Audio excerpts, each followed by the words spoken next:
अशा कित्येक तरी अपेक्षा मी माझ्या त्या चिमुकल्या गंगाधर सोबत जोडत चाललेली होती. परंतु एक दिवशी माझ्या बाळाला खूप ताप आला. माझं बाळ अगदी तापेने फडफडू लागलं. माझं मन घाबरायला लागलं. रमेश इंदू सारखं या माझ्या गंगाधरचं काही बरं वाईट होऊ नये अशी सतत प्रार्थना माझं मन देवाकडे करत होतं.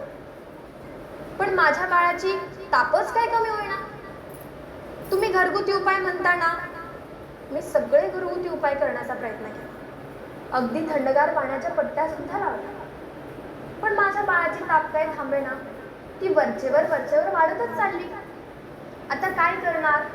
पण मी माझ्या चिमुकल्या गंगाधरला हातात घेतलं आणि अगदी धावत पळत दवाखान्याकडे निघाले. तिथे दवाखान्यामध्ये जाऊन डॉक्टरांना विनंती केली, अहो डॉक्टर, माझ्या गंगाधरची ताप काही कमी होत नाही. मी सगळे घरगुती उपाय करण्याचा प्रयत्न केला, पण वरचेवर माझ्या बाळाची ताप वाढतच चालली आहे. नेमकं त्याला झालंय तरी काय हो. तुम्ही एकदा हात लावून तपासून तरी बघा. काही औषध पाणी असेल तर ते तरी द्या. अशा मी खूप विनवण्या केल्या.